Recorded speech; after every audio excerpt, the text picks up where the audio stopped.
Coogs House, the Houston Cougars continue to climb the charts after another big win over the weekend. But how bad was the offense? You are Locked On Coogs, your daily podcast on the Houston Cougars, part of the Locked On Podcast Network, your team every day.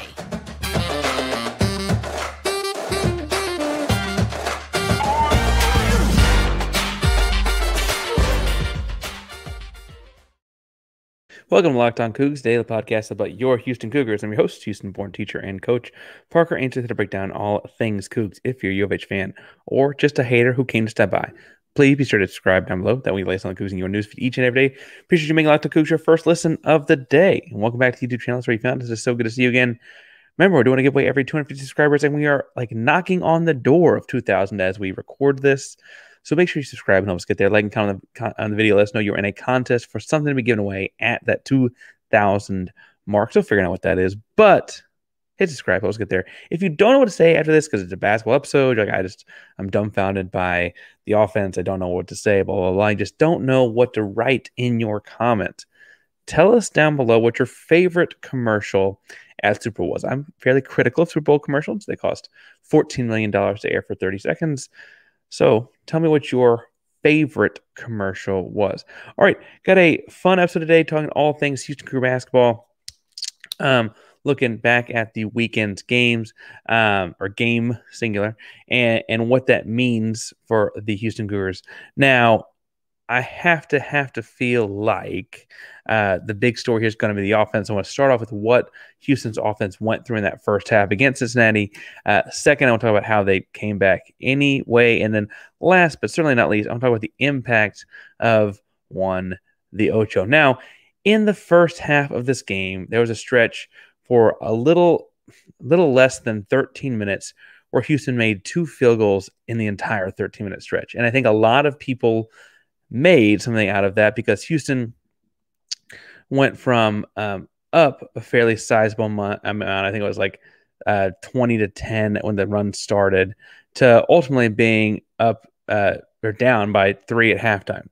And so that flip made a lot of people worried about the offense. People have been critical of the offense all season long. And I want to talk through this because I went through possession by possession, and we can talk through each of these offensive possessions. Now, this segment might be a little long because we're going to go through each possession here, but I feel like it makes a lot more sense when you go play by play. So the first offensive possession at the 12:58 mark in the first half, the fake dribble handoff into a driving screen with Roberts. Roberts makes a layup. That's the bucket that starts this drought, right?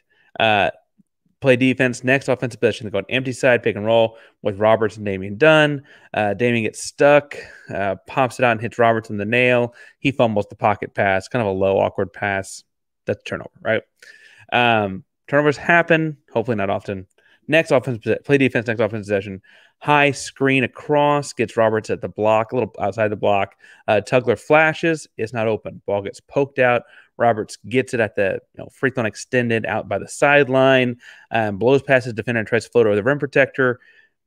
Doesn't, but Houston gets the ball out of bounds. Based on out of bounds, takes a couple tries to get it in, but after all that time, you have a late shot clock 3 miss from Shead off the dribble. Tough, but again, he had a couple other looks at it, couldn't quite get it off. Play defense, next offensive possession. Damian Dunn catches the top of the key on a backside action from Shead and Francis. The pick and roll has nothing, so he flips over the other side. That extra beat when he catches it lets the defense rotate, hands it back to Shead, and then a give and go with Shead and Francis has nothing. Shead ultimately gets to the rim, but the shot goes off the backboard blocked. They called it a block on the floor. I'd argue it looked like it was goaltended to me. They didn't even review it. Now, that's happening around just under the 11-minute mark. So if they count it as a goaltend, that's a made field goal on the stat sheet just under, a couple minutes later, right? That's not horrible, but since it's not, it's called a block. They keep rolling. I think it's worth pointing out, we'll come back to this. If that's called a goaltend, we might not be talking about this offensive slump in the same kind of way. Play defense after that possession, come back. Secondary break, kicks to Cry for 3, but he's just not quite open up to jacket from 3, so he ends up Hesitating kicks out to Shead on open pick and roll with Francis. Shead pulls up from the 18-foot range, misses. Damian Duncan's offensive rebound, drops to Francis and gets blocked on a dunk, which turns into a foul and free throws. Again, no made basket, but a couple good looks. And again, fouled on a dunk for free throws. I guess he didn't make a field goal, but like good offense nonetheless.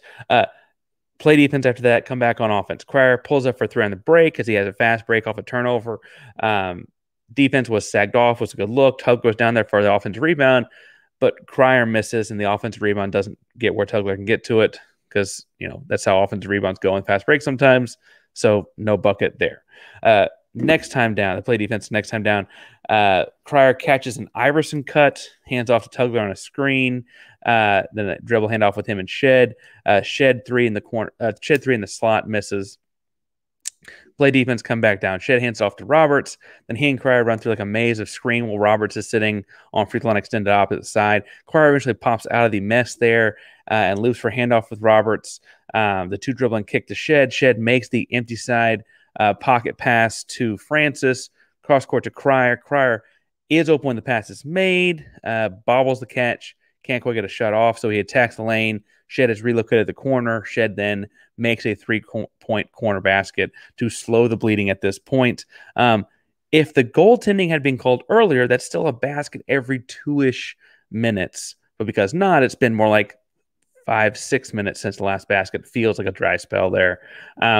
Anyway, they go back and play defense after the make. Sharp gets the ball in the next offensive possession on a pop and attacks the rim off of a phantom screen from Roberts. Roberts thinks he's slipping it to get the ball at the rim. Sharp is not able to get to the rim, so he retreat dribbles, goes off a Francis screen. Defense helps off of Roberts, so Sharp finds him. And then Roberts drives past Lakin for another made basket. So again, that'd be 2 baskets there in this back-to-back possession. And then if you'd had the goaltending a couple minutes earlier, you don't feel like this is a dry spell, just, a normal road basketball game.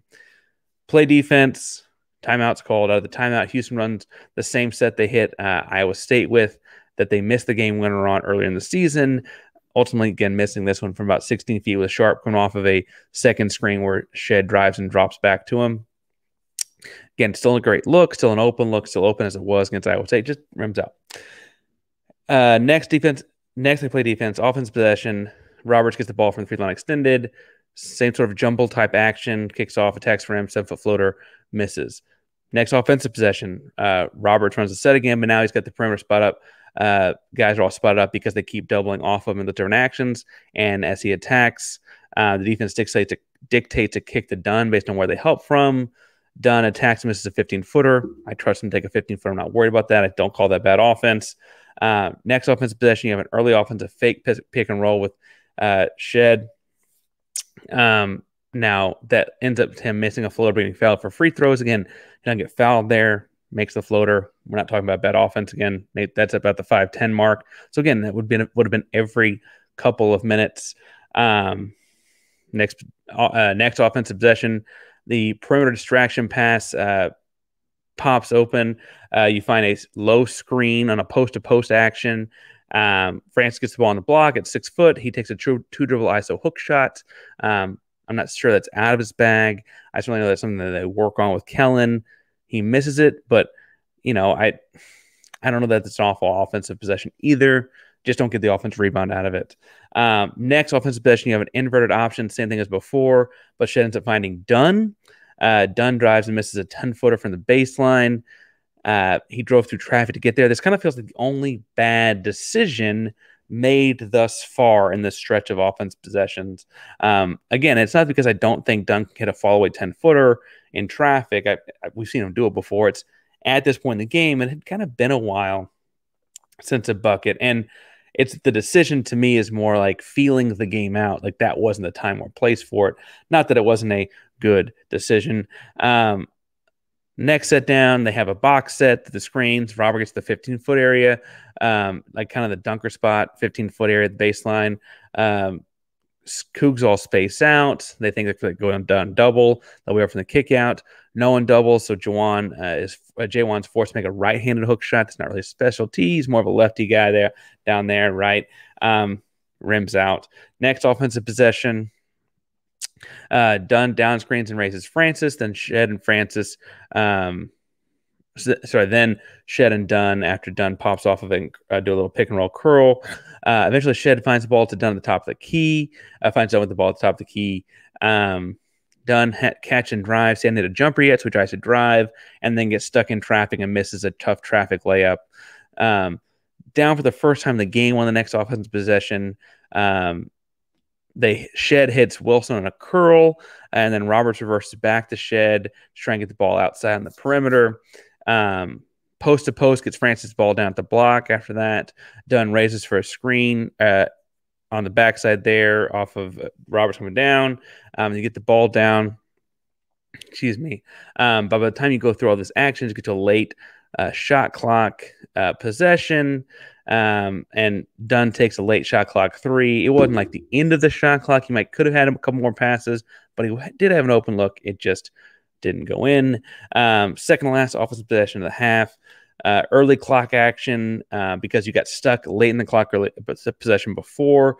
Shead tries to drive and drop it off to Francis. And Francis drops a ball back behind him, kicks the ball back time, I should say. To DD. DD drops, misses a three. Do get an offensive rebound on it. Attacks, misses a 12-foot jumper. Again, not horrible offense. You're trying to correct the mistake from possession before by waiting too long on the shot clock. And last possession and a half, you end up getting a Roberts-made layup putback after Shead misses an open look.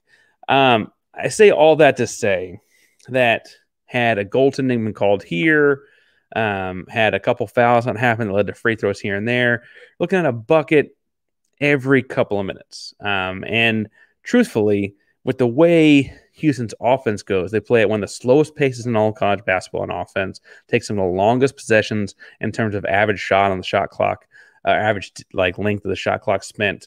They typically only score every couple of minutes, especially on the road with road shooting percentages. I think there were a couple of noticeable differences in not getting as many offensive rebounds as normal and things like that.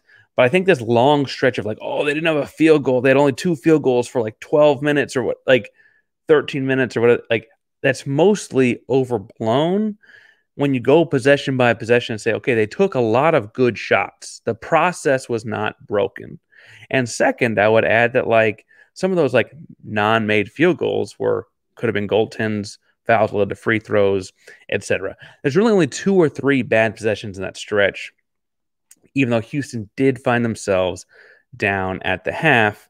And I think that offensive stretch, a lot of people, what are they doing on offense? It's no, they run Iverson cuts, they run scrambles, they run perimeters, and then when they get a guy in isolation and try and spot up to see where the double comes from, because a lot of the guys demand double teams. It's not a crazy difficult offense, but it's also one that is efficient. I mean, they're a top 5 team in the country all year long. They just don't. They run a lot of shot clock. They run a lot of shot clock, and that ends up leading to not scoring the ball as frequently as years past have been. Now, Houston did all that in the first half, found themselves down 3 at halftime. However, if Super Bowl just wrapped up, you're someone that's finding yourselves, let's say, down, shall we say, in a competitive spirit, I'm going to recommend that you go to FanDuel.com right now. You /LockedOn when you get there to let them know that we sent you, because they got all kinds of cool deals right now. And what comes after the Super Bowl, more basketball. Right now, you can get buckets with your first bet at FanDuel, America's #1 sportsbook. New customers get $150 in bonus bets with any winning $5 bet. That's any winning $5 bet. Now, there are all kinds of NBA action every single night. Go check out the Rockets. Go check out Marcus Sasser and Detroit Pistons. Wherever you want to go with your money on that end. I am telling you right now, though, Houston is at +210 to reach the Final Four. Houston is also at +900 to win the whole darn thing. And man, oh man, those seem fun. Now, if you think I'm crazy, I'm going to check out something else. You can make sure you go check it out at FanDuel.com/LockedOn and shoot your shot. FanDuel, official sportsbook partner of the NBA. All right, so they went through this air quotes dry spell of a second half, but they didn't make a lot of field goals. And again, good shots didn't go in. Can't argue the process there. Goaltending not called. Free throw, so it's technically not a field goal. Whatever, right? They go on a halftime down and then come out of the half. And what takes over in the second half of this game is the Houston Cougar defense, not their offense. Now, the offense steadies. They continue to have the same process and kind of get back to like a progression or regression to mean. I don't know which one you'd use. I mean, I would want to use progression, but I think the phrase is actually regression to mean as far as their shooting percentages go and things like that. Ultimately, relying on the defense to pull this one out once the shooting percentages for Houston kind of leveled out on so many of those good looks they got in the first half. Notable numbers in this one. Houston held Cincinnati to 37.3% shooting from the field at home. Houston held Cincinnati to 62 points. Now, I know I can see you shaking your head. Houston Cougars used to holding people to about 10 points or more less than that. And you're like, held to 62 points? Parker, what are you talking about? But that's as low as Cincinnati scored in like most of their games this season. And frankly, I know it's like a lot more than what Houston's used to giving up, but that was a little more than almost 15 points less than Cincinnati's been scoring this season. Cincinnati has been averaging 44.5% shooting from the floor this season. Again, that's Houston held them to 37.3 in conference. Right, against good Big 12 competition. Cincinnati shot 42.6% from the field thus far. Houston held them to 37.3. I reiterate. At home, Cincinnati has been averaging 78.9 points per game and 46.1% shooting from the field. Again, Houston held them to 37.3 and 62 points. Right? That's a big, big deal when you look at across like Houston shooting less than their averages for much of the game. Houston shooting on the road, and that happens, right? What travels? Defense travels. Houston took that with them. Houston packed it up and took it to Cincinnati, which is technically in northern Kentucky. I know the airport is, so don't give me a hard time there. And truthfully, they held a lot of the Cincinnati regulars where they kind of were unplayable. Very literally, Victor Locken, who has had a great start to the season, but who Houston played off the floor a year ago with Jarris Walker, made him a terrible matchup for Jarris Walker, who just could not stay in front of him. Houston found ways to do the same things to him, again this year. Locken played just 13 minutes. He had 3 rebounds and no points in those 13 minutes, and really was just unplayable against Houston's speed. The big shift for Cincinnati was once they took him out, Houston had a little bit more difficult time scoring the basketball. You saw those different isolations that I mentioned in the first segment with Roberts on the block. Houston's kind of, okay, if Lake is on the game, how's this defensive coverage going to play out, right? And so it was interesting to see how once they took him out of the game, Houston kind of readjust, go to halftime, talk about it. Right, here's how I'm going to attack the new coverages they're running. The guys that did stick out for Cincinnati, there are only 2 guys that hit their averages or better in terms of scoring output. Skillings, he's averaging like 9 and change. He had 10, but he played 32 minutes. He's a guy that comes off the bench for them. He's averaging just under 25 minutes. We had to play a lot more minutes to get his average in points. I think that's worth pointing out when talking about who played well for Cincinnati. He's able to keep him as well. Even though it felt like he had a lot of points, he's able to keep him down. Jizzle James, which is we're going to call him Edgerrin James Jr., just doesn't roll off the tongue the same way, I guess. Jizzle James had a really increased role for Cincinnati on Saturday. He hit 10 points. He's averaging closer to 7 before that. High energy guy, high enthusiasm guy, big crowd pump up guy. Frankly, liked his game a lot. Like, full disclosure, like Houston won, so I feel like I can say it. I liked Jizzle James' game a lot. And Kelvin Sampson says much afterwards. Kelvin Sampson post game said that Jizzle James, doesn't look much like a freshman. He is so strong. I like his game a lot, and he's going to get much better. Jizzle will be someone that is going to be a really good for them down the stretch. I really like his name, Jizzle James. I never called him Edgerrin James Jr. So if Kelvin doesn't, I guess we won't either. But he's getting high praise from Sampson. The defensive thing also you saw played out, and we're used to seeing this. Houston out-rebounded Cincinnati 41-34. Moreover, Houston, as well, I would have felt like in the first half for sure, you'd feel like they had a bad offensive rebounding day. Houston ended the game with 17 offensive rebounds. Cincinnati had just 9 offensive rebounds. But while it feels awkward to say, like, oh, Houston, of course they win the offense, of course they win the rebounding battle. I'm upset they only won it by 7. This was just the 3rd time this season that Cincinnati has been out-rebounded by their opponent. And Cincinnati is a team that, frankly, is sitting here at 15-8. It's not like they're like some undefeated team or whatever. Like, they've out-rebounded teams in losses, right? Houston was able to out-rebound this very big Cincinnati team with Bodego and stuff like that inside for them. And I think that it is worth pointing out that part of that is undoubtedly also because they were able to play Victor Locken off the floor. Again, he's averaging over 7 rebounds per game. That, 7.5 rebounds very likely could have been the thing that put them over the edge and knocked Houston and beaten Houston in the rebounding battle and maybe made this a very different game. Houston did just win by 5 points, 67-62.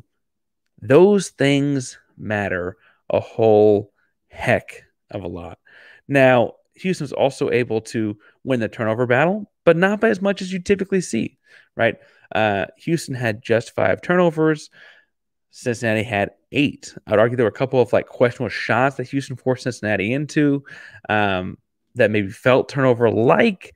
But at the end of the day, Houston wins the turnover battle by a close margin. Cincinnati, I'd point out, has not lost the turnover battle all that many times this season. So Houston, while it felt like they were, closer than maybe needed to be in a lot of these categories, really, really did have a good defensive performance against Cincinnati. And I'd point out they did it in Fifth Third Stadium. They did it against a record crowd, post-renovations, the most it could have ever possibly held before that. And I think that's a good sign. And it's a good sign for Houston. Houston dominated points in the paint against a much bigger team at 38 points in the paint to 22 points in the paint. And that feels like, again, another big difference maker once they've played Victor Locken out of the contest. Now, Houston's looking like a finely tuned machine. And we know that in Houston, we like our cars and our finely tuned machines. And if passion, drive, and patience are what brings home the Wayne Trophy in all aspects of life, including your ride or die, eBay Motors has you covered because eBay Motors has everything you need to maintain your vehicle and level up to peak performance. From superchargers to roof racks, exhaust kits, LED headlights, and more. Whether you're into speed, power, or style, eBay Motors has got you covered. Over 122 million parts for your number one ride or die. You'll always find exactly what you're looking for. And with eBay Guaranteed Fit, your part is guaranteed to fit your ride every time or your money back because eBay Motors, you're burning rubber and not cash. With all the parts you need at the prices you want, it's easy to turn your car into the MVP and bring home that win. Keep your ride or die alive at ebaymotors.com. Eligible items only. Exclusions apply. eBay Guaranteed Fit is only available to U.S. customers. All right, there's one story of this game that we have not touched on yet. And that is that with foul trouble, at least for stretches of this game, he did not foul out of this game, but LJ Cryer missed a chunk of this game with 3 fouls. And different coaches will have different strategies about who to leave in for what and how important you have to be to have play with this many fouls in that spot and whatever. And eventually Cryer got to 4 fouls, right? But Mylik Wilson came in off the bench, played 21 minutes, which was probably increased some because of Cryer's foul trouble, but certainly earned by Malik's own play. And came in and filled the role and did a bunch of great things offensively and defensively for the Houston Cougars. I would point out that Malik's 21 minutes was the most minutes off the bench by any Cougar. It was more minutes than 2 different starters for the Houston Cougars as well. And it really, I think, was kind of this extra wild card that Cincinnati didn't appear ready for. Mylik is the most athletic guard on the roster. Now, I don't just say that to say that. I mean, frankly, a year ago, Coach Sampson said as much when talking about how He's the best perimeter defender on the team because of that athleticism. And while he was serving his transfer redshirt year and could not play last season, Sampson would talk about him covering Marcus Sasser, him covering Jamal Shead, and then talk about the growth of Terrence Arsenault coming because he was going against Mylik Wilson at practice every day, right? And the intensity that he brought to the defensive end of the floor, elevating those guys now with the impact Mylik had a year ago, right? Now, he's seen more minutes the last month. He had 23 against Central Florida. He had 21 against Oklahoma State. But this was by far and away the most minutes he'd played in a competitive game, right? In the Iowa State game to open up road Big 12 play for Houston, he played just 4 minutes. Against TCU, he played just 6. He played 13 against Kansas and kind of became a default stretch 4 after Javier Francis went down. So that's adding to his rotation. Plus, Cryer was in foul trouble on that one too, I should add. So with all these extraneous circumstances against Kansas, he played just 13 minutes. He played 21 minutes in this one and was an important part of the outcome. Should have seen it coming. He was the top player in Louisiana, according to Rivals.com, when he came out of high school. He went to Louisiana. I guess it's formerly Louisiana Lafayette. Transferred from there after a great year in the Sun Belt to Texas Tech. Then after a couple of years there, transferred to Houston. He's listed at 6'3", 44-inch vertical, long arms and the wingspan. And really, what's funny about him coming in for Cryer during Cryer's foul trouble is he kind of does everything LJ Cryer doesn't do. Now, I don't mean to say that Cryer's bad at other things. He's multi-talented, but like Cryer is known as like our sharp shooter. And everything else he does is kind of like almost bonus, if I'm being completely honest, as far as like game script and how the game goes. He's typically not guarding the most difficult perimeter defenders. That's for Shead and Sharp, right? He's typically not asked to bring the ball up a whole lot. That's all for Shead, right? He's typically the shooter. Well, Mylik Wilson is helping bring the ball up, is defending the other team's best players, is helping in the rebounding, is doing so many other things. Now, what's interesting about this to me is Sampson said in his radio show on Monday night that earlier in the year, they tried, they didn't really know what to put him at. He's not really a shooting guard. He's not really a point guard. And I think you can see that in like the role they asked him to do. Early in the season, he came in for Jamal at times, his true backup point guard. And we would talk about how the offense looks so stagnant and stale when Jamal's not out there. And it was kind of implied that that's because Mylik Wilson was playing point guard, right? He's not really a good enough shooter in our offense to replace Sharp or Cryer at the shooting guard spot. He needs one, if not both of those guys out there at all times. But what you're seeing more and more of is the length and athleticism being a fourth guard or a small ball 4. The length and athleticism being the 3, while Cryer or Sharp 1 plays the point guard position, right? He's doing a lot of those kinds of off-the-ball things while still finding ways to get him on the floor and use that athleticism to your advantage. And what's interesting to me is that in moving him away from being that pure point guard, he's not a shooter, so he's going to be driving and dishing to other guys a lot. You've allowed him to become a lot more aggressive offensively. And I know in this game, he only had, I say only, it was a 5-point game, so it's fairly important. He only had 4 points, right? But what you're seeing out of Mylik, I think more and more, is that aggression to the rim and that aggression to attack the basket absorbs the defense. And it, again, utilizes his athleticism in an interesting way that he was not really doing as a traditional point guard. So I'm excited to see that growth. I'm excited to see where that goes. And frankly, I'm excited to see the Ocho, because now you can wear numbers 6 through 9 or 16 through 19 or 26 through 29, etc. in college basketball. And that makes for a more fun nickname like the Ocho. I'm excited to see where this goes for him down the road, because adding those tools to the tool shed, as you continue to frankly still build a roster that is kind of figuring out what to do post Terrence Arsenault even months later. Really, really interesting development for the Cougs. Now, if you think I'm wrong, if you think I'm crazy, if you think that I'm missing something from the Cincinnati game, tell me in the comments down below. We'll be back tomorrow. We'll be back later today. Hint, hint, nudge, nudge. With more Locked On Cougs. We're here each and every day here at Locked On Cougs. So make sure you subscribe, like, and comment the videos to help us grow. And remember, Locked On Cougs is a prominent Locked On Podcast Network. That means your team every day. Go Cougs.